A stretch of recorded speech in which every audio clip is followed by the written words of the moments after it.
पहिला देखिन्थेन, अहिले ठाउँमा महिला हिंसा एकदम देखिएको छ। कहाँ खोज्ने होला, के गर्ने होला, अब अचार गर्ने भनेर अब काठमाडौँ बसेको मान्छे यहाँ आयो होइन। त्यसको लागि पनि केही गर्नु छ भने राजनीतिमा आउनु पर्ला जस्तो पनि लाग्दैन मलाई। काम गर्ने क्रममा कुनै पनि काम सजिलो छैन। हिंसा अझै छ, श्रीमानहरू रक्सी खाएर आउने, श्रीमतीहरूलाई कुट्ने। अहिले 74 सालबाट पो अहिले म जनप्रतिनिधि भयो त अहिलेसम्म त मैले अवसरै नपाएको कि। कानुनी सहायता काम गर्छ सर, यहाँ यस्तो रहेछ कि कानुनी सहायतासम्म पनि महिलाहरूलाई पुग्न दिँदैन। श्रीमान श्रीमती अथवा किशोर किशोरीहरूकै त्यस्तै गोपनीय कुराहरू भयो भने पनि त्यसलाई पनि हामीले गोप्य ढङ्गबाट हामीहरूले नै लास बोकेर घाटसम्म गएर दाह संस्कार गरेका छौँ। पहिलाभन्दा अहिले अलिकति महिलाहरू उद्यममा अलिकति बढी संलग्न हुनुभएको छ। जबसम्म घरबाट महिलाले आफ्नो स्वेच्छा जबसम्म आफ्नो अधिकार प्रत्याभूति गर्न पाउँदैन तबसम्म त्यो महिला सशक्तिकरण हुन सक्दैन। वास्तविक महिलाको नाममा त्यस्तो लालपुजा हुँदैन, आर्थिक हुँदैन। कृषिमा पकेट क्षेत्र बनाउन सकेको छैन, यसमा हामीलाई एउटा गुनासो छ। महिलाको लागि कानुन महँगो छ भनेर एउटा पितृ सत्तात्मक सोचको अन्त्य गर्न नै हामीले एउटा लास बोकेर घाटमा गयौँ। गाउँका कुना कान्दारामा रहेर आफ्ना पैताला मुनि पीडा लुकाएर बसेका महिलाहरूले चाहिँ नि आफ्नो अधिकार खोज्नुपर्छ।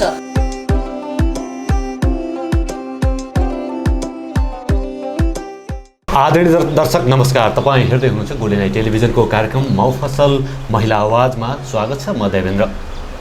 प्रत्येक हप्ता हामी यही समय आउने गर्दछौँ। विभिन्न जिल्ला नगरपालिका र गाउँपालिका पुगेर त्यहाँका महिलाका अवस्था के कस्ता छन्, महिला कसरी विकास हुँदैछन्, आर्थिक गतिविधिदेखि लिएर सामाजिक क्षेत्रमा महिलाको नेतृत्व कहाँसम्म पुगेको छ।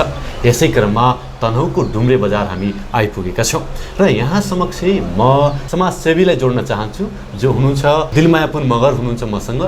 डुम्रे बजारको महिलाको अवस्था र यहाँका महिला कसरी अगाडि बढ्दैछन् यी कुराकानी उहाँका मुखार बिन्दुबाट यहाँहरू समक्ष राख्न चाहन्छु। स्वागत छ यहाँलाई। हजुर, हस् त, धन्यवाद, नमस्कार। म यहाँको महिला अब यो बजारको समग्र महिला दिदीबहिनीहरूको अवस्था चाहिँ अब महिला दिदीबहिनीहरू समग्र बजारमा भन्दाखेरि व्यापारतिरै अब बढी व्यापार व्यवसायमै लाग्नु भएको देखिन्छ। यहाँको डुम्रेलाई फोकस गर्दाखेरि चाहिँ अब यहाँको दिदीबहिनीहरू चाहिँ ठिक छ, यहाँका व्यवसाय महिलाहरू व्यवसायमा चाहिँ आबद्ध हुनुहुन्छ।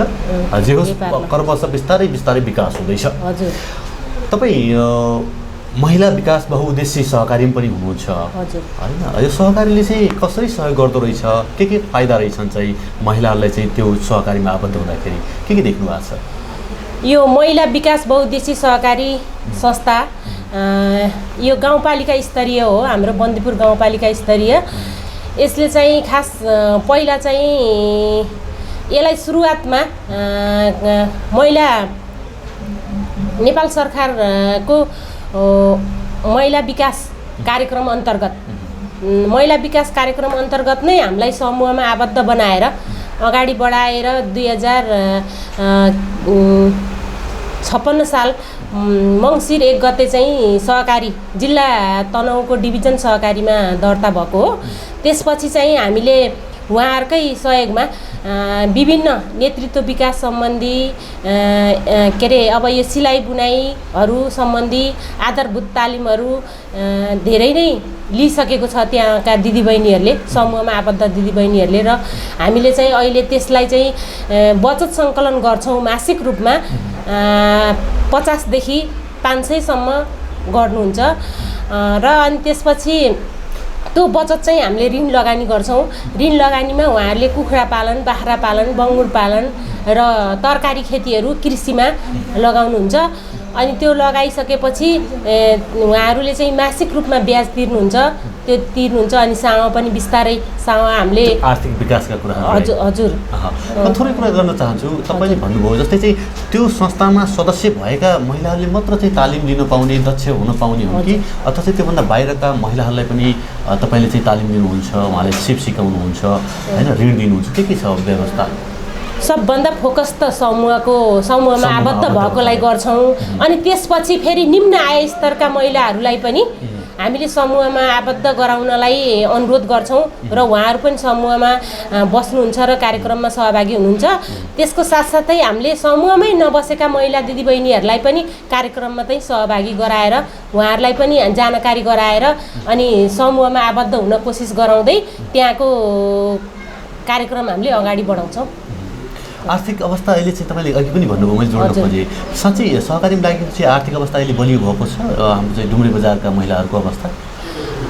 अहिले यहाँ समग्र हेर्दाखेरि चाहिँ पहिलाभन्दा धेरै नै विकास भएको छ। किनभने पहिला अब महिला दिदीबहिनीहरूले आफ्नो परिचय दिन पनि सक्नुहुन्थेन। अब म को हो भनेर भन्दाखेरि नि हामीले सानो आधारभूत नेतृत्व तालिममा पनि के अरे उहाँहरूले आफ्नो नाम समेत दिन नसक्ने हुनुहुन्थ्यो बोल्न। अहिले यो समूहमा आबद्ध भइसकेपछि उहाँहरू आफ्नो नाम दिन सक्ने, सानोतिनो घर व्यवहार चाहिँ त्यहाँबाट पैसा लैसकेपछि चलाउन सक्ने र अनि बचत गर्नुपर्छ भन्ने भावनाको विकास यसको पनि गर्नुभयो। हामीले के बुझौँ भने जनचेतनाको स्तर चाहिँ वृद्धि भएको छ अहिले पछिल्लो समयमा। भएछ बिस्तारै बिस्तारै के अरे विकास हुँदै गइरहेछ महिलामा। घरको काम धन्दाको साथसाथै अनि उहाँहरू विभिन्न आफ्नो कृषि पेसा हुन्छ, आफ्नो अब के छ कार्यक्रम, आफ्नो पेसाहरू तिनीहरूलाई अगाडि बढाउँदै जानु भएको छ। तपाईँ समाजसेवी पनि हुनुहुन्छ, यहाँ चाहिँ महिला हिंसाहरू देख्नु भएको छ अथवा चाहिँ के कस्तो छ डुम्रे बजारमा महिला हिंसाहरू? महिला हिंसाहरू चाहिँ त देखिएको छन्, देखिन्छ। किनभने कोहीले चाहिँ बाहिर निकाल्न खोज्नुहुन्छ, बाहिर निकालेर त्यो समस्याको समाधान गर्न खोज्नुहुन्छ। कुनै महिलाहरूले चाहिँ त्यहीलाई लुकाएरै राख्ने, त्यसमै भित्रै गुम्साएर राख्ने र सहेरै बसिरहने स्थितिको महिलाहरू पनि देखिने हुन्छ। दुई थरीबाट महिलाहरू, एउटा चाहिँ यसलाई पर्दाफास गर्नुपर्छ, यसको यसलाई सहन हुँदैन, हामीले न्याय पाउनुपर्छ, मैले न्याय पाउनुपर्छ, परेको महिलाहरूले न्याय पाउनुपर्छ भन्ने भावना बोकेको महिलाहरू पनि हुनुहुन्छ। र कोही महिलाहरू चाहिँ अब यसलाई बाहिर निकालिसकेपछि इज्जत जान्छ मेरो, अब परिवारको, भोलि मेरो माइतीको, माओलीको, फल्नाको छोरी, फल्नाको भन्ने कुराहरूतिर लाग्छ भनेर पनि कोहीले चाहिँ त्यसलाई ननिकालिकन बसिराख्नु भएको छ। त्यस्तालाई चाहिँ हामीलाई अलि समस्या पर्छ। त्यसलाई गएर निकाल्न कोसिस गर्दाखेरि चाहिँ भोलि फल्नाले गर्दाखेरि मेरो राम्रो भइरहेको, सहिरहेको परिवार पनि बिग्रियो र लथालिङ्गे भताभुङ्गे भयो भन्ने हामीलाई अब्जस आउँछ कि भनेर हामी चाहिँ हात हाल्न चाहिँ त्यस्तामा अलि डर हुन्छ। जुन महिला मलाई समस्या पर्यो भनेर आउनुहुन्छ, हामी उसलाई काँधमा हालेर हुन्छ कि हातमा समाएर हुन्छ कि हामीले उसले न्याय कहाँसम्म पाउँछ भन्ने ठाउँमा हामीले पुर्याइदिन्छौँ र उसलाई न्याय पनि दिलाउन हामीले सकेको पहल गर्छौँ। अब उहाँले चाहनुहुन्न भने हामीलाई पनि गाह्रो हुन्छ। अब के अरे त्यही व्यवस्थापन न्यूनीकरण कसरी गर्न सकिन्छ होला? महिलालाई चाहिँ कसरी हिंसाबाट चाहिँ मुक्त गर्न सकिन्छ होला? कसरी न्यूनीकरण गर्ने महिलाहरूको यो हिंसालाई चाहिँ? यो हिंसालाई न्यूनीकरण गर्न त एक त महिलामा पनि आफूमा पनि चेतना हुन पर्यो। आफूमा पनि भएन भने चाहिँ त सधैँ त्यस्तै पीडितै भइरहन्छ। तर आफूमा उमा पनि छ भने अब र अनि दुवै पक्षलाई राखेर अनि त्यो विषय सम्बन्धी चाहिँ सम्झाउने, बुझाउने, त्यसको प्रक्रियालाई अब अगाडि बढाउने र बिस्तारै धेरैमा नगरिकन 2-4 जनामा त्यो समस्याको समाधान गराउने, 2-4 जना बसेर अब जसको कुरा सुन्नुहुन्छ उहाँले अनि जसलाई मान्नुहुन्छ त्यो मान्छेले भनिसकेपछि त्यसको अलिकति कम न्यूनीकरण हुँदै मिल्दै जान्छ कि जस्तो लाग्छ। अब जोसँग रिसाउनुहुन्छ उहाँले भन्यो भने त उहाँ झन् फरार हुनुहुन्छ, झन् बढी हुनुहुन्छ। अब जसको कुरा उहाँले खानुहुन्छ नि, जसलाई उहाँले मान्नुहुन्छ, त्यो मान्ने मान्छेले उहाँको कुरा खाने मान्छेलाई भन्यो भने चाहिँ धेरै मान्छे मत्थर हुँदो रहेछ के, बिस्तारै त्यो समस्या समाधान हुने रहेछ जस्तो लाग्छ मलाई। आउँछ व्यस्त नै आउँछ। म कहाँ चाहिँ किन आउँछ भने म पहिल्यैदेखि समाजमा त्यस्तो दुःख पीडा भएको महिला दिदीबहिनीहरूलाई चाहिँ त्यसको लागि चाहिँ मैले सकेको पहल गर्दै आइरहेको पनि हो। मसँग चाहिँ कहिले सासू बुहारी झगडा हुन्छ, अनि कहिले परिवारमा श्रीमान श्रीमती झगडा हुन्छ, ल न आइदिनु भनिदिनु, मेरो श्रीमानलाई सम्झाइदिनु, अनि मेरो घर परिवारलाई सम्झाइदिनु, तपाईँले भनेपछि मान्छन्, तपाईँले भनेको कुरा मान्छ, गरिदिनु न यति भनेर भन्नुहुन्छ। त्यो भन्दाखेरि म गएर मैले सम्झाएर हुन्छ भने म गरिदिन्छु मेरो तर्फबाट, भएन मैले सकिनँ भने अझै मभन्दा माथिल्लो स्तरको समाजसेवी अब बुद्धिजीवी दाइ भाइ दिदीहरू को राखेर हुन्छ, अनि उहाँहरूलाई राखेर एकचोटि सल्लाह गरेर अनि यो समस्याको समाधान गरिदिउँ न त, गरौँ कहाँसम्म सकिन्छ भनेर अनि पहल गर्ने काम पनि गर्छु। सामाजिक क्षेत्रमा, राजनीतिक क्षेत्रमा महिलाको सक्रियता, सहभागिता डुम्रे बजारमा अथवा डुम्रे उसमा चाहिँ कस्तो पाउनु भएको छ? कतिको सक्रिय छन् महिलाहरू? यहाँ अहिलेको स्थितिमा त निकै नै सक्रिय देखिनुहुन्छ, सबैजना सक्रिय नै देखिनुहुन्छ। अलिअलि अब कम कोही चाहिँ त्यो साथीभाइको ले जाम भने जानी, नजाम भने नजानी, गइसकेपछि कार्यक्रममा पनि त्यति वास्ता नदिने खालको पनि हुनुहुन्छ। तर कोही चाहिँ धेरै चासो दिएर कसरी हुन्छ होला, अब हाम्रो विकास हामी कसरी अघि बढ्छौँ होला भन्ने पनि बाटाहरू खोज्ने दिदीबहिनी पनि हुनुहुन्छ। कस्ता कार्यक्रमहरू स्थानीय सरकारले अथवा चाहिँ कस्ता कार्यक्रमहरू भइदियो भने सामाजिक संस्थाहरूले ल्याइदियो भने चाहिँ महिलाहरूको विकास हुन्छ, जनचेतनाको विकास हुन्छ होला जस्तो लाग्छ तपाईँलाई? मलाई के अरे अब हामीलाई चाहिँ कस्तो लाग्छ भने महिला दिदीबहिनीहरूलाई एउटा पकेट क्षेत्र के अब एउटा ठाउँमा एउटा टोलमा बाख्रा पालनको ल्याइदिने, अब त्यहाँ चाहिँ बाख्रा पालन मात्रै दिदीबहिनीहरूले त्योमा गर्ने र अनि त्यसको चाहिँ अब त्यहाँ घाँसहरू लगाउनु पर्यो, अब त्यो बाख्रालाई चाहिने, अब त्यो सबै कुराहरू त्यो पकेट एरिया गराइदिने भने सरकारले अलि यहाँको आंशै के भने मैले हामीले यसरी बुझ्दा कस्तो होला जस्तै महिलाहरूलाई चाहिँ होइन विभिन्न क्षेत्रमा चाहिँ उहाँहरूको चाहिँ आर्थिक नैतिक भौतिक अवस्था हेरेर व्यावसायिक बनाइदिने, त्यही खोजेको मैले चाहिँ। अब तरकारी हुन्छ जहाँ तरकारी हुन्छ, अब पानी चाहियो, पानीको स्रोत तरकारी हुन्छ भने त्यो तरकारीको क्षेत्र बनाइदिने, अब बाख्रा पालन हुन्छ भने त्यहाँ बाख्रा पालन, अब गाई भैँसी पालन हुन्छ भने गाई भैँसी पालन, त्यो अब त्यहाँको अवस्था स्थिति हेरेर अनि विभिन्न सामाजिक सङ्घ संस्थाहरू खोलेका हुन्छन् महिला विकासका लागि भनेर, विभिन्न बजेटहरू पनि आएका हुन्छन्, हामीले यो गऱ्यौँ त्यो गऱ्यौँ भन्ने कार्यक्रमहरू पनि भन्छन् बाहिर सामाजिक संस्थाहरूले होइन। अनि त्यो पाउनु भएको छ, तपाईँले पाउनु भएको छ त्यस्ता उहाँहरूको चाहिँ उहाँबाट चाहिँ तपाईँले चाहिँ बेनिफिटहरू अथवा चाहिँ फाइदाहरू, उहाँका तालिमहरू होइन ती कतिका प्रभावकारी हुन्छन् र पाउनु भएको छैन? हामीले सुरुमा त महिला विकासबाट धेरै नै पाएका हौँ। अहिले चाहिँ अब महिला विकासहरू पनि स्थानीय सरकार निकाय अनुसार अब गाउँपालिकाहरू क्षमताको विकास गराइदिन पर्ने जस्तो लाग्छ मलाई। कस्तो छ मगर समुदायका महिलाहरूको अवस्था कस्तो छ, आर्थिक अवस्था कस्तो छ, राजनीतिक अवस्था कस्तो छ, कस्तो पाउनु भएको छ तपाईँले? मगर समाजमा राजनीतिक त किनभने अहिले साधारण सबैले लेखपढ गरेको हुनाले अलिअलि उहाँहरूले अब यो टेलिभिजन समाचार रेडियो एफएमबाट पनि सुन्दाखेरि चाहिँ यस्तो रहेछ यस्तो भने नि भनेर हामीलाई पनि सुनाउनुहुन्छ, किनभने घरमा बसी पनि उहाँहरूले रेडियो सुन्नु भएको छ, अहिले त मोबाइलमा एफएम छ अनि सुन्नु भएको छ, त्यो सुनिसकेपछि चाहिँ फल्ना ठाउँमा आज यस्तो कार्यक्रम रहेछ है, फल्ना ठाउँमा त यस्तो हुँदै रहेछ भनेर चाहिँ धेरै जिज्ञासाहरू भने उहाँहरूले भनेको कुरा मैले पनि सुनेको छु र त्यसले गर्दाखेरि उहाँहरू अलिकति राजनीतिक क्षेत्रमा पनि बुझ्नुभएको हो कि त त्यो सुनेपछि र अनि कार्यक्रमहरूमा सहभागी भएपछि त्यो बुझ्नुभएको हो जस्तो लाग्छ। आर्थिकमा चाहिँ मगर समुदायमा चाहिँ के हुन्छ भने धेरै जस्तो आर्थिक कारोबार चाहिँ महिलालाई दिएको हुन्छ। अब उसले चाहिँ पुरुषले मलाई यति चाहियो, यति ल्याऊ आज भोलि यति चाहियो, फल्ना ठाउँमा यस्तो छ भनेर माग्ने गर्ने चलाउने त गर्नुहुन्छ। तर फेरि पनि महिलाले मात्रै एकलौटी रूपमा केही बेचबिखान गर्न छ भने त्यो चाहिँ गर्न सक्दैन, किनभने पुरुषलाई सोध्न पर्यो यो बेच्ने कि नबेच्ने, यसको बेच्ने बेला भयो कि भएन भन्ने कुराहरूमा चाहिँ अझै पनि आफ्नो एकलौटी निर्णय गर्न सक्नुभएको अवस्था चाहिँ मैले अहिले पनि देख्दिनँ। तर 10-20% 100मा 20% महिलाहरूले त एक्लै निर्णय गरेर पुरुषलाई नसोधिकन पनि बेच्न सक्नुहुन्छ, तर 80% अझै महिलाहरूले चाहिँ एक्लै निर्णय गरेर बेचबिखन गर्न सक्ने अवस्था चाहिँ अहिले पनि लाग्दैन। मिठो कुरा राखिदिनु भयो, डुम्रे बजारका महिलाहरूको विचार र यहाँको विकासको कुरा पनि राखिदिनु भयो, यहाँलाई धन्यवाद दिन चाहन्छु। हस् त धन्यवाद। अब मैले पनि आज यहाँसम्म आएर आफ्नो 2-4 कुरा राख्न पाउँदा म यहाँहरूलाई पनि धन्यवाद दिन चाहन्छु र यो सुनिराख्नु भएकोहरूलाई पनि म सबैलाई मेरो तर्फबाट नमस्कार धन्यवाद भन्न चाहन्छु। पुनः स्वागत छ। हामी डुम्रे बजारमा छौँ र डुम्रे बजारका महिलाका गतिविधि, महिला आवाज तपाईँ हेर्दै हुनुहुन्छ। कसरी महिला विकास हुँदैछन्, आर्थिक गतिविधि के गर्दैछन्, यो विषयमा मसँग मेरो अतिथि हुनुहुन्छ अजिमा खातुन हुनुहुन्छ। म उहाँलाई स्वागत गर्न चाहन्छु। स्वागत छ। नमस्ते, स्वागत, धन्यवाद। आराम हुनुहुन्छ? हजुर आरामै छु। हजुर तपाईँ आराम हुनुहुन्छ? ठिक छ। के छ डुम्रे बजारको महिलाको अवस्था कसरी निहाल्नु भएको छ तपाईँले?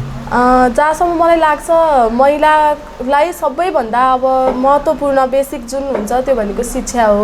डुम्रे बजारमा चाहिँ प्राय महिलाहरू शिक्षित नै हुनुहुन्छ। त्यसको कारणले गर्दाखेरि त्यति धेरै पछाडि पर्नु भएको छ जस्तो चाहिँ मलाई लाग्दैन डुम्रे बजारमा चाहिँ। अब यो ठाउँभन्दा बाहिरतिर हेर्ने हो भने चाहिँ महिलाहरू अलिक पछाडि नै हुनुहुन्छ। तर डुम्रे बजारको समग्र रूपमा हेर्नु पर्दाखेरि चाहिँ त्यति धेरै महिलाहरूलाई पीडित वर्गको रूपमा हामीले चाहिँ राखेका छैनौँ। उहाँहरू त्यस्तो पीडित पनि हुनुहुन्न, उहाँहरू त्यस्तो पछाडि पनि पर्नु भएको छैन लाग्छ मलाई चाहिँ। तपाईँले देखेको? हजुर, मैले निहाले अनुसार चाहिँ मैले देखे अनुसार डुम्रे बजारमा शिक्षित उहाँहरू चाहिँ शिक्षित प्राय धेरै जसो शिक्षित नै हुनुहुन्छ। त्यस कारणले गर्दाखेरि त्यति उत्पीडनमा त्यति हिंसामा चाहिँ पर्नु भएको जस्तो लाग्दैन। सुन्नुहुन्न उत्पीडन अथवा चाहिँ हिंसाका त्यस्ता घटनाहरू सुन्नुहुन्न डुम्रे बजारमा न्यून भइसकेको छ अथवा चाहिँ त्यस नसुनेको हो तपाईँले? डुम्रे बजारमा चाहिँ मैले नसुने भन्दा पनि अब कस्तो हुन्छ भने कति जसो उहाँहरू चाहिँ अब घरभित्र जुन हुन्छ त्यसलाई बाहिर निकाल्न खोज्नुहुन्न। बाहिर निस्केको घटनाहरू चाहिँ त्यति धेरै यहाँ चाहिँ न्यून भइसकेको छ। त्यस्तो धेरै अहिले बाहिर चाहिँ आउँदैन। तपाईँ एउटा महिला उद्यमी पनि हुन्छ अथवा चाहिँ व्यवसायिक पनि हुनुहुन्छ। कति गाह्रो हुन्छ महिलाले एउटा व्यवसाय सञ्चालन गर्न अथवा चाहिँ कस्तो हुन्छ महिलाले गर्न? हजुर, अहिलेको स्थितिलाई हेर्ने हो भने त महिला हुन नै एकदमै गाह्रो छ। हाम्रो देशको पुरै कन्ट्रीको स्थिति हेर्ने हो भने चाहिँ एउटा महिला भएर हामीले चाहिँ स्वतन्त्र रूपमा बाँच्न नै एकदमै गाह्रो छ। त्यसमाथि पनि अब महिला भएर उद्यम पनि गर्नु पर्यो, परिवार पनि चलाउनु पर्यो। सबै कुरालाई एकैचोटि चाहिँ उहाँहरूले गर्दाखेरि चाहिँ एकदमै गाह्रो नै हुन्छ। आर्थिक वृद्धि भइसकेका महिलालाई समाजमा हेर्ने दृष्टिकोण, छरछिमेकीले हेर्ने दृष्टिकोण कस्तो पाउनु भएको छ तपाईँले? त्यो चाहिँ अब समाजमा मान्छेहरू कतिको शिक्षित छन् त्यसमा भर पर्ने कुरा हो। कतिपय ठाउँहरूमा शिक्षित समाजमा चाहिँ अब कोही महिला अगाडि बढ्छ भने उहाँलाई एकदमै धेरै इन्करेजमेन्ट, एकदमै धेरै मोटिभेसनहरू गरिरहेको हुन्छ भने जुन समाजमा चाहिँ मान्छेहरू एकदमै अशिक्षित हुन्छन् त्यस्तो ठाउँमा चाहिँ फेरि महिला अगाडि बढ्यो भने उनीहरूलाई खुट्टा तान्ने काम जसरी हुन्छ उनीहरूलाई चाहिँ पछाडि पारौँ भन्ने जस्तो कुराहरू भएको चाहिँ मैले देखिरहेको छु। आर्थिक विकास भयो भने महिला हिंसा हुँदैन? आर्थिक विकास भयो भने महिला हिंसा नहुने होइन। महिला हिंसा रोक्नको लागि चाहिँ सबैभन्दा पहिला मानिसहरूको चाहिँ मेन्टालिटी चेन्ज गर्नुपर्छ जस्तो लाग्छ मलाई। के गर्नु पर्यो मेन्टालिटी चेन्ज गर्नको लागि? अब मेन्टालिटी चेन्ज गर्नको लागि अब उहाँहरूलाई फर्स्ट सुरुमा भनेको शिक्षा दिनु पर्यो। महिलाहरू भनेको पनि समान हो है। हामीले चाहिँ महिलाहरूलाई पनि समान दृष्टिकोणले हेरेर सँगसँगै अगाडि लैजानुपर्छ भन्ने कुराहरू चाहिँ उहाँले जान्नुपर्छ। अनि एउटा सम्मान भन्ने चिज चाहिँ महिलाहरूलाई दिनुपर्छ जस्तो लाग्छ है। यो देशमा महिला राष्ट्रपति भएको देशमा हामी छौँ। हजुर, गर्व गर्नुपर्छ नि। गर्व गर्नुपर्ने हो, तर अहिलेको स्थितिमा गर्व गर्ने जस्तो सिचुएसन चाहिँ छैन। किनभने अब महिला राष्ट्रपति हुनुहुन्छ, कतिपय महिलाहरू न्याय नपाएर पीडित वर्गमा चाहिँ पुरुषभन्दा पनि महिलाहरू धेरै हुनुहुन्छ नि त। अब हत्या हुन्छ, हिंसा हुन्छ, बलात्कार हुन्छ महिलाहरूको, तर पनि महिला राष्ट्रपतिले चाहिँ केही गर्न नसक्नु भएको हो कि गर्न नखोज्नु भएको हो कि त्यो कुरा चाहिँ अहिलेको स्थितिमा चाहिँ अलि कमजोर पक्षतिर जान्छ। यसरी बुझौँ स्थानीय स्तरमा अथवा चाहिँ हामीले स्थानीय स्तरका महिलाहरूलाई चाहिँ हामीले त्यो सम्मान दिन नसक्या हो कि यसरी बुझ्दा पनि हुन्छ नि होइन? अथवा चाहिँ स्थानीय स्तरमा चाहिँ हामीले जुन सम्मान हामीले राष्ट्रिय लेभलमा दिइराखेका छौँ त्यही सम्मान हामीले चाहिँ स्थानीय स्तरका महिलालाई दियो भने सायद न्यूनीकरण हुन्थ्यो कि? एकदमै पक्कै पनि। किनभने अब सुरुवात गर्ने भनेको आफूबाट हो। स्थानीय स्तरभन्दा पनि पहिला भनेको इन्डिभिजुअल एउटा व्यक्तिले बुझ्नुपर्ने कुरा हो। त्यसपछि गएर परिवारमा महिलाहरूलाई समानता दिनुपर्छ। अनि परिवारबाट निस्किएपछि चाहिँ स्थानीय स्तरमा अनि त्यसपछि केन्द्रीय स्तरमा सरकारी जुन हुन्छ त्यसमा चाहिँ अनि बल्ल समानता पाउँछ कि जस्तो लाग्छ मलाई चाहिँ।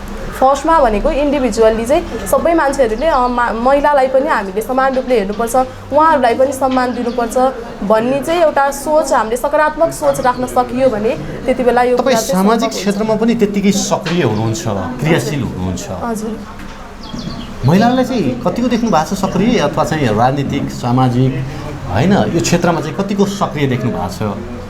उहाँको चेतना स्तर के देख्नु भएको छ तपाईँले? म एउटा मुस्लिम समुदायबाट हो। म चाहिँ अब अल्पसङ्ख्यक वर्गबाट हो। कतिपय ठाउँहरूमा प्राय जुन ठाउँहरूमा म गइरहेको हुन्छु त्यहाँ मैले एउटा मुस्लिम म मात्रै भेट्छु, अरू भेट्दिनँ। त्योबाट पनि थाहा हुन्छ। तपाईँले त्यतिबेला चाहिँ के अनुभव गर्नुहुन्छ?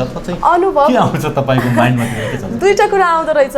एउटा कुरा भनेको चाहिँ यो चाहिँ हो म एक्लै छु, म चाहिँ यसरी अगाडि बढेको छु भनेर एक हिसाबले गर्व पनि लाग्छ अनि अर्को हिसाबले चाहिँ किन म मात्रै त नि अरू किन छैनन् त अरूलाई चाहिँ किन अगाडि बढ्न दिएको छैनन् त उसको घरको फ्यामिली प्रेसरले गर्दा हो कि उसको आफ्नो सोचको कारणले गर्दा हो ऊ चाहिँ किन अगाडि बढिरहेको छैन त अरूहरू चाहिँ खै त अगाडि भन्ने जस्तो दुईवटा चिजमा चाहिँ दुईवटा कुराको थिङ्किङ चाहिँ आउँदो रहेछ म यसरी बुझौँ अथवा चाहिँ दर्शकले यसरी बुझ्दा हुन्छ विभिन्न समुदायका चाहिँ महिलाहरू पनि त्यो समुदाय अनुसार चाहिँ उहाँहरू पिछडिएका छन् समुदाय अनुसार पिछडिएका छन् किनभने अब म मुस्लिम समुदायमा भएको भएर चाहिँ प्राय मुस्लिमहरूलाई अगाडि बढ्न चाहिँ परिवारले नै रोकिरहेको चाहिँ मैले देखिरहेको छु कसरी उहाँलाई चाहिँ त्यो चिन्तनबाट चाहिँ मुक्त गराउनु पर्ला अथवा चाहिँ कसरी अगाडि बढाउन सकिन्छ त्यो चिरफाड गरेर चाहिँ होइन सामाजिक एउटा चाहिँ त्यो परम्परा जो छ त्यसलाई चाहिँ चिरेर अगाडि कसरी बढाउन सकिन्छ अथवा चाहिँ नेतृत्व तहमा कसरी पुर्याउन सकिन्छ अब के छ तपाईँले सोचेको यो गरिदिँदाखेरि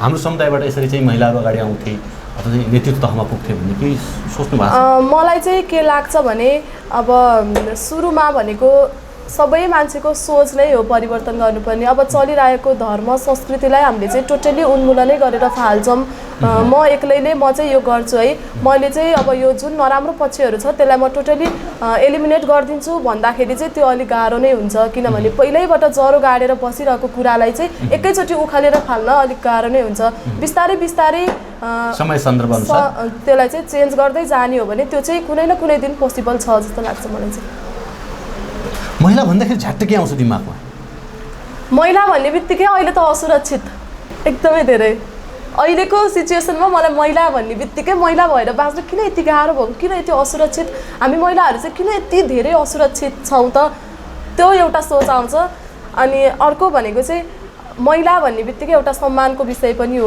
हामीले चाहिँ गर्व गर्नुपर्ने कुरा हो हामी महिला हो है हामी चाहिँ आफूले आफूमा एकदमै ठुलो गर्व गर्नुपर्छ भन्ने कुराहरू आउँथ्यो पहिला अहिले चाहिँ अहिलेको सिचुएसनमा अहिलेको हाम्रो देशको स्थिति हेर्दाखेरि चाहिँ त्यो एकदमै कम भइसकेको छ यसमा स्थानीय सरकार अथवा चाहिँ राज्यको कतिको भूमिका हुन्छ यसलाई चाहिँ सुरक्षित गर्नका लागि महिलालाई सुरक्षित त्यो भावना र सुरक्षित महसुस गर्न निर्धक्क भएर चाहिँ हिँड्न त्यो माहौल बनाउनका लागि राज्य स्थानीय सरकारको कस्तो भूमिका भइदिए चाहिँ सहज होला जस्तो लाग्छ तपाईँलाई राज्य स्तरबाट चाहिँ अब उहाँहरूले जुन एक नम्बरमा भनेको चाहिँ कानुनी रूपले चाहिँ महिलाहरूको हक अधिकारको लागि अलिक बलियो कानुन बनाउनुपर्छ जस्तो लाग्छ मलाई चाहिँ अब मान्छेहरू त्यसरी बलात्कार गरेर हत्या गरेर फालिरहेछन् महिलालाई खै त नि हाम्रो कानुनले केही गर्न सकेको छैन अब त्यसमा कसको गल्ती देखाउने कानुनको मात्रै गल्ती देखाउने कि सरकारको गल्ती देखाउने कि जुन मान्छेले बलात्कार गरेर मार्यो त्यसको गल्ती देखाउने त यहाँ त हामीले अलग अलग पाटोबाट सोच्नुपर्ने कुरा हुन्छ नि त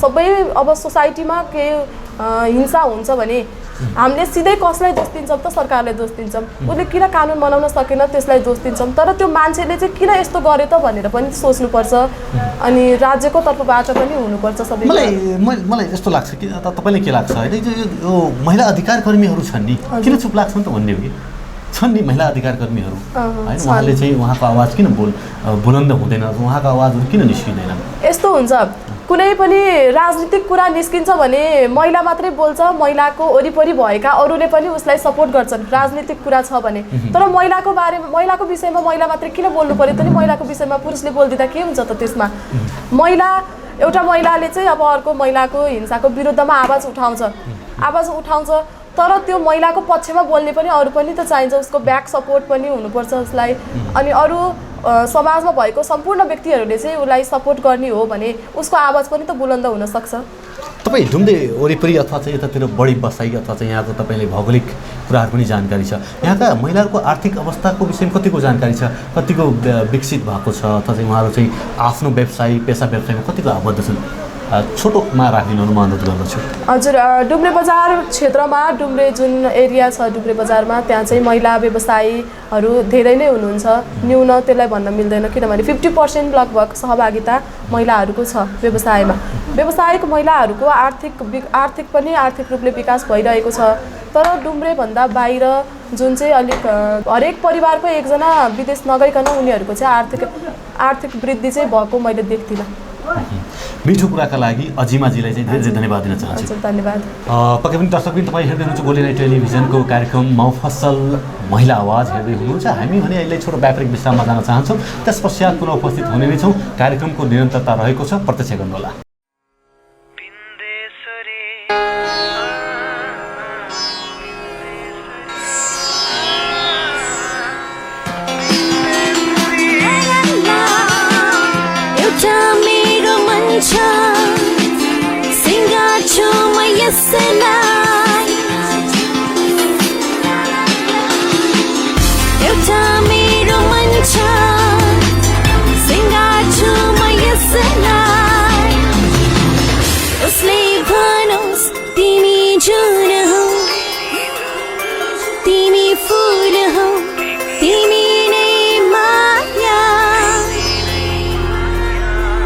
Nandeswari Home Center and Furniture.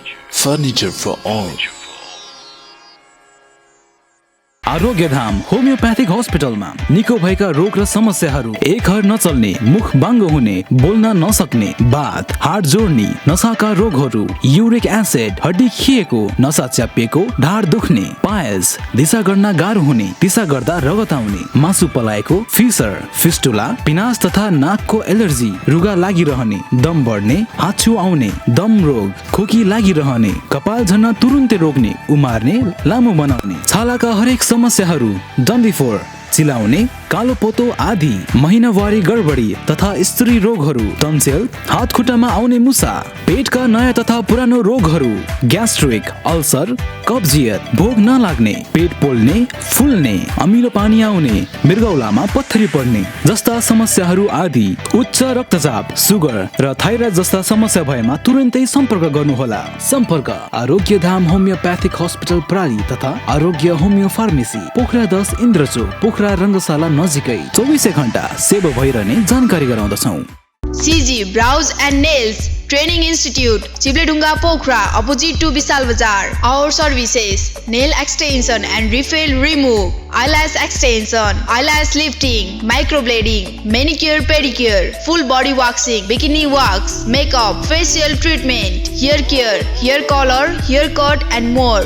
Join our courses: nail technician, microblading, manicure pedicure, eyelash extension, eyelash lifting, makeup and hairstyle with hairbrush makeup, haircut, full body wax including bikini wax, micropigmentation. CG Brows and Nails Training Institute, Chibledunga Pokhara, opposite to Vishal Bazar. Contact 061-536-430 and 461-974, 9826-104628 and 9856026492.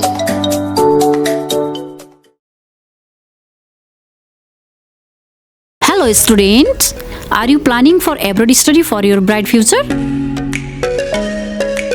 No need to worry about it. We provide you the best IELTS, TOEFL, PT course for fulfill your dream to study in Australia, America, Canada, Europe or Japan. The best and counseling service about your choice of the study with any destination of the world. Visit us at our office, Genius Education and Multi-Service Prali, New Road, Darbar Marga, Pokhara. Contact us 061-530-711, mobile 9846044555.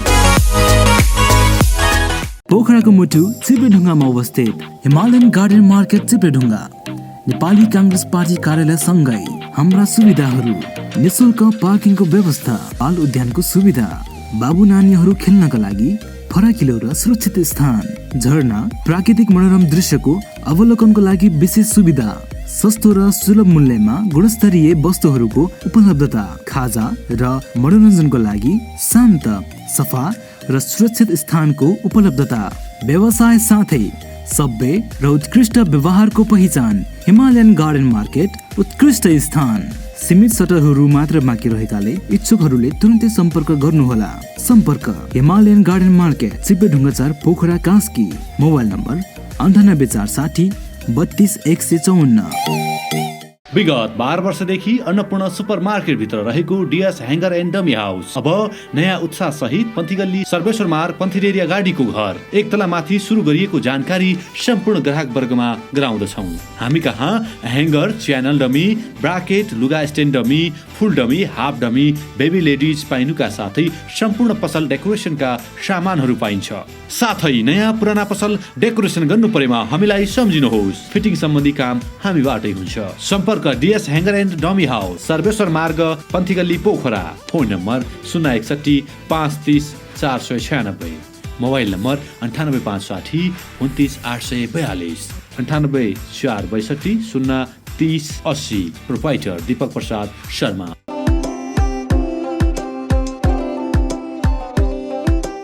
आदरणीय दर्शकबिन, पुनः स्वागत गर्न चाहन्छु। तपाईँ हेर्दै हुनुहुन्छ golden night टेलिभिजनको कार्यक्रम मफसल महिला आवाज हेर्दै हुनुहुन्छ। हामी विभिन्न जिल्ला नगरपालिका गाउँपालिका पुग्ने गर्छौँ र आज हामी दमौली आइपुगेका छौँ। दमौलीमा हामी दमौलीका महिलाका कुराकानी राख्दैछौँ। मसँग हुनुहुन्छ वेद व्यास ज्येष्ठ नागरिक आश्रमका अध्यक्ष हुनुहुन्छ। म उहाँसँगको कुराकानी जोड्न चाहन्छु। कसरी यो संस्था अगाडि बढेको छ, यसका कार्यहरू के छन्, उहाँकै मुखारबिन्दुबाट आफ्नो विचार राख्दै हुनुहुन्छ। सावित्री श्रेष्ठज्यूलाई स्वागत गर्न चाहन्छु। स्वागत छ यहाँलाई। धन्यवाद भाइहरूलाई र यो गोल्डन आई टेलिभिजन हेरेर बस्नुहुने समस्त आदरणीय दर्शकहरू र हजुरहरू क्यामेराम्यान भाइ दुवैजनालाई र हाम्रो एमकोना भाइलाई पनि म हार्दिक नमन गर्न चाहन्छु। र यो वेद व्यास ज्येष्ठ नागरिक आश्रम खोल्नुभन्दा अगाडि मलाई हाम्रो यहाँ नजिकै एउटा अहिले निर्माण गरिएको बलेधारा खानेपानी भनी छ। यसमा काम गर्दाखेरि बिना पैसा कसैसँग पनि सहयोगको अपेक्षा नराखिकन अगाडि बढियो। बढ्दाखेरि चाहिँ सबैजनाले खानेपानी, बाटो र चौतारो निर्माण जस्तो कार्यमा सहयोग गर्नुहुँदो रहेछ भन्ने कुरो मलाई त्यस्तो भयो। अनि यो म त्यति बेला म यो परासा टोलको अध्यक्ष पनि थिएँ। एउटा अध्यक्षको हैसियतले गर्दाखेरि त्यहाँ काम सुचारू भयो। सुचारू हुँदाखेरि सबैजनाले सहयोग गर्नुभयो र जहाँबाट राम्रो काम हुन्छ थालन हुन्छ नि त्यहाँ चाहिँ पैसा पहिले चाहिँ अगाडि नै धेरै हुनुपर्छ, ठुलो बजेट रकम हुनुपर्छ भन्ने कुरो होइन रहेछ भनेर मलाई त्यहाँबाट प्रेरणा जागेको। र यसै गरी सामाजिक क्षेत्रमा आर्थिक धेरै भएर अथवा चाहिँ धनी भएर मात्र तपाईँको सामाजिक क्षेत्रमा काम गर्न पर्छ या काम गर्न सकिन्छ भन्ने कुराकानी चाहिँ व्यर्थ रहेछ यहाँको विचारमा? हजुर, एकदम व्यर्थ। म बलिधाराको कुराकानी जोड्न चाहन्छु। के खासमा यसको चाहिँ बलिधारा अहिले यो चाहिँ जन्मियो, यसलाई चाहिँ कसरी चाहिँ व्यवस्थापन गर्नुभयो? अहिले बलेधारामा त्यहाँ बजारमा त्यति बेला पानीको एकदम ठुलो हाहाकार थियो र हामीले त्यहाँ चाहिँ 8000 लिटरको पानी ट्याङ्की बनाइयो, जहाँ सबैको सहयोगले 1 बोरा सिमेन्ट, 1 टिप ढुङ्गा, 4 बोरा सिमेन्ट त्यस्तो गरेर। र त्यसमा चाहिँ एउटा नागको पनि स्थान भएको हुनाले एउटा काली नागको मन्दिर पनि बनाइयो र जलदेवीको पनि एउटा पछि चाहिँ आफै जलदेवी कामेर आउनुभयो र जलदेवीको मन्दिर पनि बनाइयो। र बाटो त्यहाँ बाटो पहिला यस्तो बाटो थियो जुन बाटो हिँड्दाखेरि लडिन्छ कि अथवा त्यो फोहोर मैलामा गडिन्छ कि त्यस्तो किसिमको अवस्थाको बाटो थियो। त्यो बाटो पनि अहिले सिँढी पुरै तलदेखि माथिसम्म सिँढी भएको छ र चौतारो 2-3टा चौतारो पनि भएको छ र हामीले गेट पनि बनाएको छौँ जुन चाहिँ बलेधारा खानेपानी निर्माण उपभोग समिति भनेर गेट पनि तयार भएको छ। र पछि त्यहाँ 3 बजेदेखिबाट पानीको लाइन बजारमा यस्तो हाहाकारको अवस्थामा त्यो पानीले ठुलो सहयोग गर्यो र सबैजना जसले दानदाताहरू हुनुहुन्छ सबै चाहिँ पछि एकदम खुसी पनि हुनुभयो। किन भन्दा सानो सहयोगले यति ठुलो पुण्यको कार्य भयो, हामी अत्यन्त सन्तुष्ट छौँ, खुसी छौँ हजुरले गरेको कार्यमा भनेर सबजना सन्तुष्टि हुनुभयो र आशीर्वाद पनि दिनुभयो। दमौलीवासीहरूले अहिले चाहिँ बलिधारा पानी चाहिँ खाइराखेका छन् अथवा चाहिँ त्यसले चाहिँ पानी आपूर्ति गरिराखेको छ? पहिला यो खानेपानीको यो घर घरमा आउनुभन्दा अगाडिको काम कुरो हो यो। अहिलेसम्म पनि त्यो खानेपानी त्यो बलेधारामा चाहिँ पानी लिन जानेको कमी पनि छैन र खानेपानी लिन जाने, लुगा धुने, नुहाउनेदेखि लिएर हरेक कुरामा त्यो बलेधाराले अहिले पनि ठुलो सपोर्ट गर्दै आइरहेको छ। अब म वेद व्यास ज्येष्ठ नागरिकतिर जान चाहन्छु, यो आश्रमतिर जान चाहन्छु। कहिले स्थापना भयो, सही कति भयो स्थापना भएको? यो छोटो समय पनि निकै चर्चामा आयो। वेद व्यास ज्येष्ठ नागरिक आश्रम निर्माण गर्नुभन्दा अगाडि मलाई जुन यो बलेधाराले शिक्षा दियो कि बिना बजेट पनि काम गर्न, पुण्यको काम गर्न सकिँदो रहेछ भनेर। र यो बलेधाराबाट शिक्षा मिलेपछि मलाई चाहिँ यो पहिला दमौली बजारमा एउटा पनि वृद्ध आश्रम खोल्न सकेको अवस्था थिएन। अनि धेरैजना दिदीबहिनीहरूसँग मैले चाहिँ राय सल्लाह एउटा डायरी लिएर नाम टिप्पणी गर्दै सबैसँग राय लिएँ र यहाँ एउटा आश्रम नभएको अवस्था र सबै वृद्ध बुबा आमाहरूको दयनीय अवस्था अहिले पो मानव सेवा अधिकारीले जहाँबाट पनि उठाएर लगेको छ। तर त्यति बेला चाहिँ बुवा आमाको एकदम दयनीय अवस्था देख्नु परेको हुँदाखेरि वृद्ध आश्रम खोल्नु पर्यो भन्ने एउटा मनसाय उठ्यो र मैले आफ्नो कपी कलम ब्यागमा बोकेर सबै दिदीबहिनीहरूसँग उहाँको मनसाय बुझ्न गएँ। जाँदाखेरि सबैले हुन्छ भन्ने कुरो गर्नुभयो र स्थापना भयो र विशेष माथिको जुन हाम्रो सचिव बहिनीहरू हुन्छ माथि यो समितिका वहाँ गएपछि उहाँले चाहिँ दिदी साह्रै राम्रो कुरो ल्याउनु भयो र भोलि होइन आजै अहिले नै यसको प्रक्रियातिर जाउँ भनेर चाहिँ उहाँले झन् बढी मलाई हौसला दिनुभयो, प्रोत्साहन दिनुभयो र त्यही दिनमा नै बलेधारा चाहिँ निर्माण समिति गठन गरियो। अहिलेको समयमा आफ्ना घर परिवारलाई त व्यवस्थापन गर्न सकिँदैन, निकै गाह्रो छ भने ज्येष्ठ नागरिकलाई चाहिँ तपाईँले व्यवस्थापन गर्नुभएको छ, कतिको गाह्रो हुन्छ, कतिको सहज हुन्छ? भनिन्छ मर्दाफेरि लाने पाप र पुण्य मात्र दुई चिज जान्छन्, त्यहाँभन्दा बढी हामीसँग जतिसुकै धन सम्पत्तिहरू भए पनि जाँदैनन्। यही कुरालाई मनन गर्दै र सबैभन्दा ठुलो काम पनि गाह्रो पनि यही बुवा आमाको पितृ कार्यको रहेछ र सबैभन्दा पुण्य पनि धेरै मिल्ने पितृको आशीर्वाद नै रहेछ भन्ने कुरालाई मनन गर्दै सुरुमा हामीसँग चाहिँ अब 15 जना दिदीबहिनीबाट जम्मा 30,000 रुपियाँको अक्षय कोष खोलेर घर भाडामा लिएर एउटा खाना सेवाग्राही नानी राखेर सुचारू गरेका थियौँ र सुरुमा 2 जना अनि त्यसपछि 2 जना गरे। हामीसँग त्यति बेला चाहिँ 12 जना बुवा आमाहरू हुनुभयो सुरुमा भाडामा बस्दा र जुन यो 72 सालको भैँचालो आयो, भैँचालो आएपछि सबैजना माने घर तब भनौँ हल्लायो। हामीले अलिक पुरानो घर लिएका थियौँ, हाम्रो पनि घर निर्माण चाहिँ अब के अवस्था चाहिँ अलिक कमजोर जस्तो भयो र धेरै ठाउँमा घर खोज्दै हिँड्ने क्रममा एउटा अफिसलाई भन्दा कुन संस्था कुन अफिस भन्थे, तर बुवा आमाको वृद्धाश्रम भन्दाखेरि कसैले पनि हामीलाई घर दिएनन्। तर त्यति बेला चाहिँ एकदम रुन पनि मन लाग्थ्यो। बच्चाहरूलाई युवाहरूलाई सबैको प्यारो हुने प्यारो गर्ने, तर वृद्ध अशक्त अवस्थाका बुवा आमाहरूलाई चाहिँ सबैले अवहेलना गरेको देख्दा एकदम नरमाइलो अथवा आँखाबाट आँसु आउने पनि अवस्था पनि हाम्रो नभएको होइन। आत्मसन्तुष्टि मिल्छ उहाँलाई भेट्दाखेरि अथवा चाहिँ आश्रममा जाँदाखेरि के हुन्छ? खुसी महसुस हुन्छ? के महसुस? अहिले यति खुसी लाग्छ कि बुवा आमाहरू 12-13 जना हुनुभएपछि त्यसपछि बिस्तारै अब वृद्ध अवस्थाको मान्छे हो अनि भनौँ न शरीर छोड्ने क्रम पनि बढ्यो। बढ्दै जाने क्रममा उहाँहरूको हामीले यथावत भनौँ न लाने हामी आफै बोकेर लास बोकेर हामी आफैले अहिलेसम्म हामी आफैले लगी पनि राखेका छौँ र भवनमा अहिले राम्रोसँग व्यवस्थापन पनि दियोस्, सानो भए पनि व्यवस्थापन पनि गरेर राखेका छौँ। र बुवा आमाहरूलाई म काठमाडौँ थिएँ केही समय, अहिले यहाँ आएपछि पनि उहाँहरूको इच्छाअनुसार के खाने बुवा आमाहरू ल भन्नुहोस् भन्दै उहाँहरूको इच्छाअनुसार खाना पकाउने बनाउने खुवाउनेदेखि लिएर उहाँहरूलाई चाहिँ सन्तुष्टि दिन मन लाग्छ। तर पारी गएर जति बसेर आनन्द आउँछ त्यति घरमा बसेर चाहिँ मलाई आनन्द आउन सक्दैन। हाम्रो देश पुरुष प्रधान देश पनि हो, तर तपाईँले एउटा ठुलो फड्कोमा आउनुभयो, एउटा ठुलो परिवर्तन ल्याउनुभयो जो दाह संस्कारसम्म लाने र दाह संस्कारसम्म अन्तिम संस्कार पनि महिलाले नै गर्ने यो संस्थाले ठुलो एउटा चाहिँ कदम पनि चाल्यो। कस्तो प्रतिक्रिया थियो आम सामाजिक व्यक्तित्वहरूको र त्यो त एउटा चुनौती पनि थियो? कसरी यसलाई चाहिँ पास गर्नुभयो, त्यो कसरी चिरफाड गर्नुभयो यहाँले? सर्वप्रथम त आमा केही दिन बिरामी हुनुभयो र सायद नारी शक्तिबाट गरेको कार्य नै भएर होला। अहिलेसम्म बुवा आमाहरू जति पनि शरीर छोड्नु भएको छ उहाँहरू चाहिँ एकदम सहज तरिकाले शरीर छोडिराख्नु भएको छ। र सुरुमा चाहिँ एकजना के पुनमाया आमा कि मगर के आमा हुनुहुन्थ्यो, उहाँले शरीर छोड्दाखेरि अब हामीले यो समाजका दिदीबहिनी दाजुभाइले हेरिएन, किन भन्दा पाल्नुपर्ने बेलामा चाहिँ छोरीहरूले पाल्नुपर्ने अरे अनि दाह संस्कार गर्ने बेला मात्रै छोरा मान्छे मात्रै जानुपर्छ भन्ने यो गलत धारणा हो। त्यसकारण अहिले चाहिँ यो पुरुष प्रधान देश भए तापनि हामीले चाहिँ यसलाई चाहिँ हामीले आफैले चाहिँ अगाडि बढेर यो लास बोक्ने काम, काजक्रिया गर्ने काम र उहाँको सम्पूर्ण कार्य चाहिँ हामी आफै गर्छौँ र गर्नु पनि पर्छ भनेर जब मैले लास मेरो बहिनी 1-2 जनाले भने म अगाडि बस्छु अनि तिमी पछाडि बस भने बहिनीहरू सब खुसी मन्जुर भए र मैले अगाडि बोकेपछि त्यहाँ जुन चापाघाट थियो त्यहाँ चाहिँ सबैजनाले चाहिँ ओहो के देख्नु पर्यो यस्तो यो भनेर सुनिन्छ। उहाँले सबैले चाहिँ आँखा छोप्नु भयो अरे होइन, अब मुख बटार्नु मुन्टो बटार्नु भयो अरे।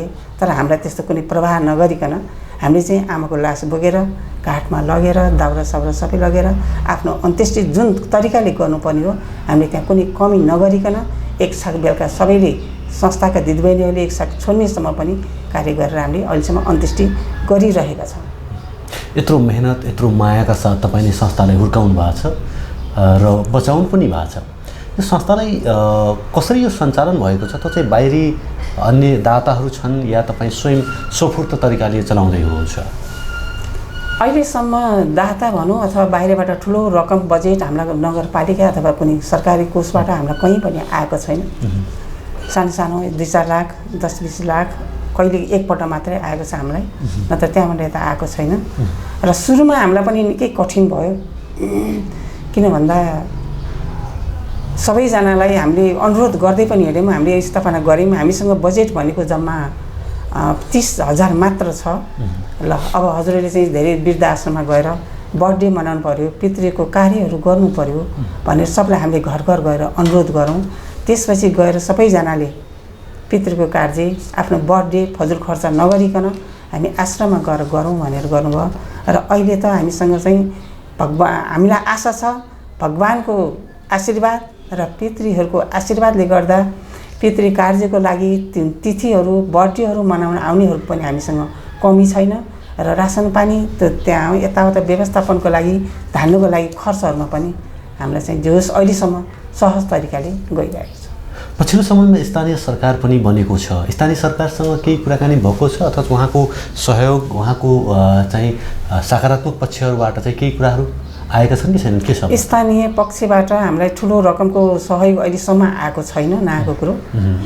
र अब सानो सानो कुरामा अपेक्षा गरे तापनि सानातिना कुराहरू त भइरहेला नि, तर खासै ठुलो हामीले चाहिँ स्थानीय सहयोगबाट सहयोगहरू चाहिँ पाएका छैनौँ। विभिन्न आइएनजिओ एनजिओहरू छन् हैन, ती आइएनजिओ एनजिओले चाहिँ सामाजिक क्षेत्रमा काम गर्ने संस्थाहरूले पनि केही गरेका छैनन्? उहाँहरूसँग चाहिँ केही छ तपाईँको चाहिँ हैन आग्रह अथवा चाहिँ अनुरोधहरू केही छ? विभिन्न सङ्घ संस्था एनजिओले चाहिँ आफ्नो यथाशक्य गएर चाहिँ आश्रममा गएर के खाँचो छ, के छ, कस्तो छ भनेर धेरै थोरै रकमहरू, रासन पानीहरू र त्यहाँ चाहिने आवश्यक सामानहरू सबै चाहिँ उहाँहरूले अहिलेसम्म दिइ पनि राख्नुभएको छ।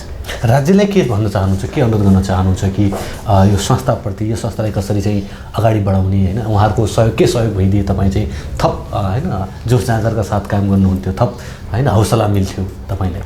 राज्यले गर्नुपर्ने काम एउटा हामी घरमा घर चुलो चौका गर्ने दिदीबहिनीहरूले चाहिँ यही नभइकन वृद्ध बुवा आमाहरूको सेवा गरेका छौँ। र यस्तो जोस जाँगर निकालेर एउटा पुण्यको कार्य गर्ने दिदीबहिनी होस् चाहे दाजुभाइ होस्, जोसुकै होस्, यस्तो सङ्घ संस्थामा आबद्ध भएर काम गर्ने दाजुभाइ दिदीबहिनीहरूलाई चाहिँ राज्यबाट चाहिँ धेरै ठुलो सहयोग भइदिएको खण्डमा उनीहरूलाई झन् बढी ठुलो जोस जाँगर आउँथ्यो र वृद्ध बुवा आमाहरूको पनि कल्याण हुन्थ्यो।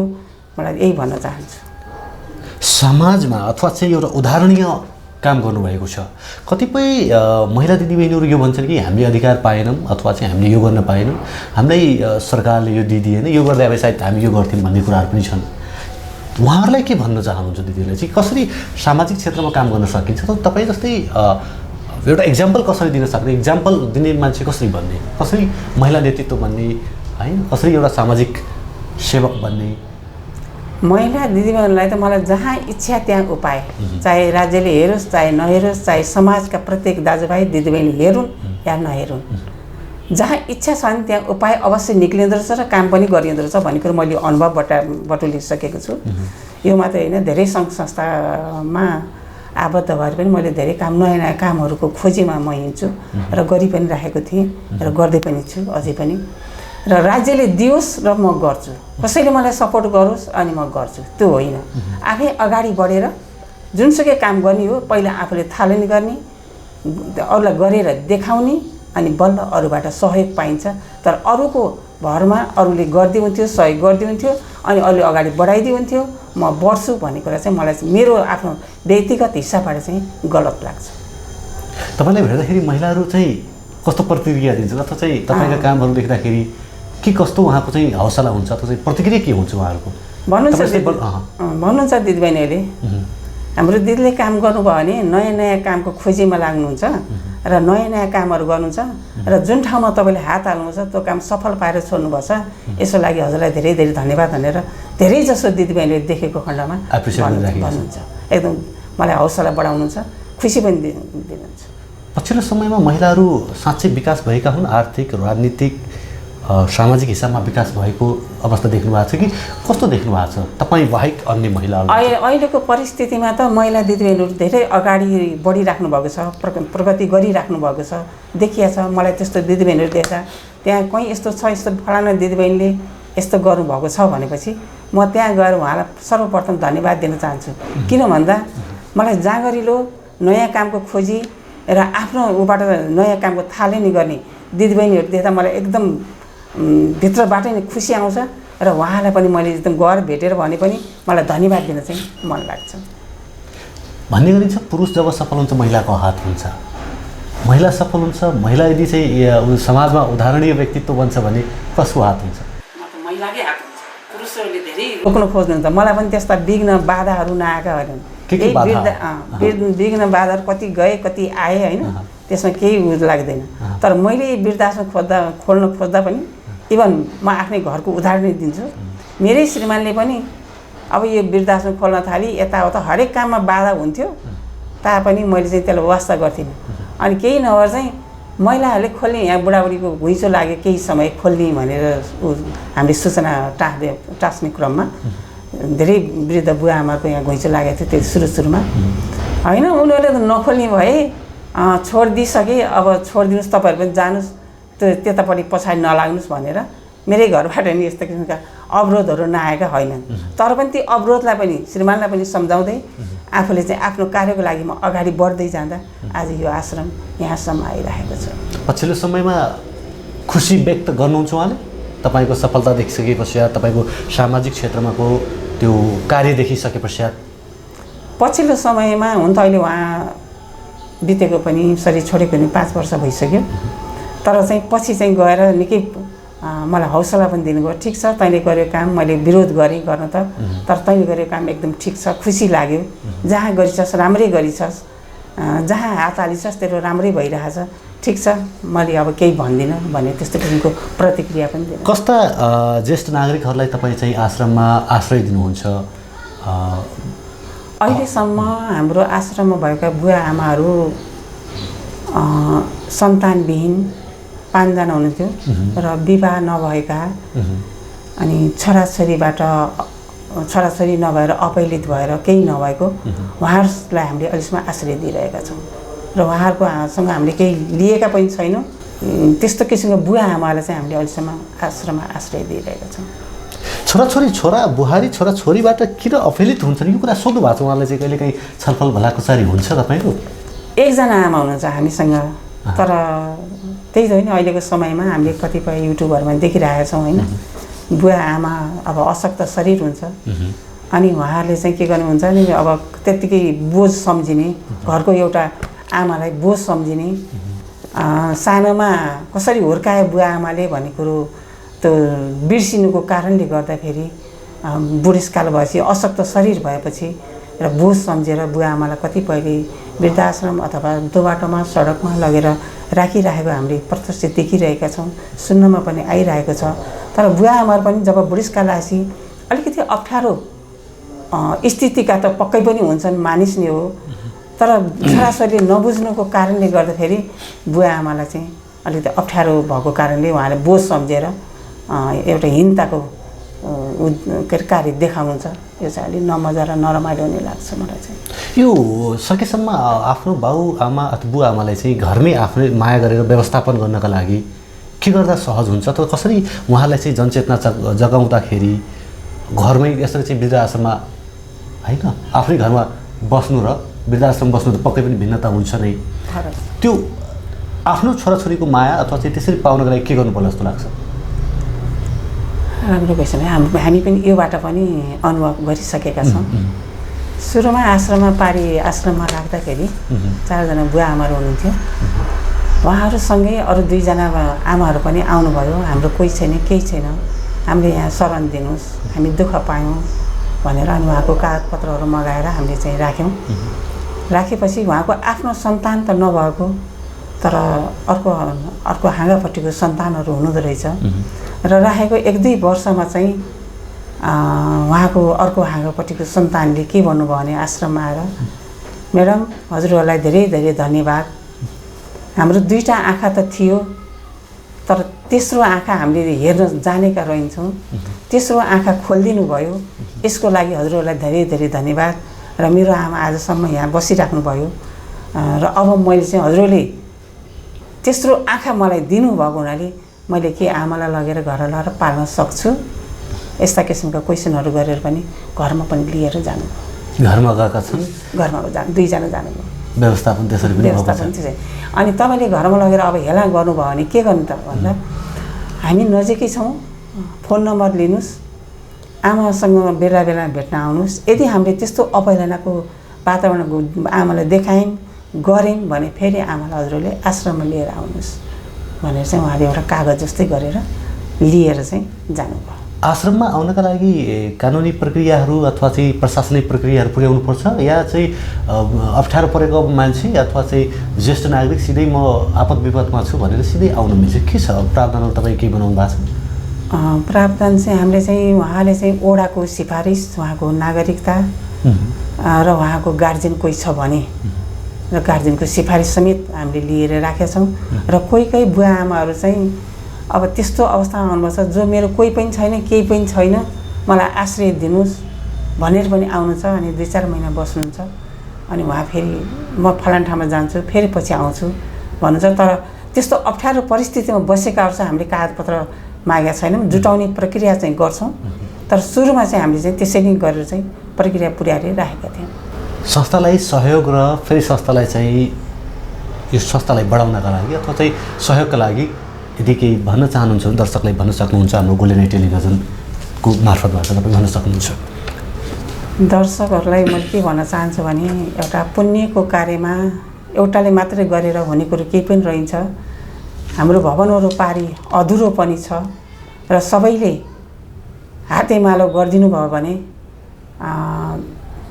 एक थोपाले घैला भरिन्छ भने जस्तै सबैले यस्ता कार्यहरूमा चाहिँ म व्यस्त मात्र म भन्दिनँ, जुनसुकै सङ्घ संस्थामा आपतमा कहीँ केही भइरहेको छ, दुःख छ, त्यो संस्थाहरूलाई भने सबैले हातेमालो गरिदिनु भयो भने त्यो संस्था फस्टाएर जान्छ र त्यहाँ बस्ने बुवा आमाहरूलाई पनि आनन्द आउँछ, आराम आउँछ र जसले जुन काम गर्न खोज्नु भएको छ त्यो काम गर्ने व्यक्तिहरूलाई पनि एउटा हौसला पनि बढ्छ र उहाँलाई जोस जाँगरले बुवा आमाको अझ थप उसमा चाहिँ योगदान पुग्छ जस्तो मलाई लाग्छ। म यही भन्न चाहन्छु। जति राम्रो काम त्यति मिठो कुरा गरिदिनु भयो, कुरा राखिदिनु भयो। यहाँप्रति आभार व्यक्त गर्न चाहन्छु, सम्मान व्यक्त गर्न चाहन्छु। हस्, धन्यवाद हजुरहरू।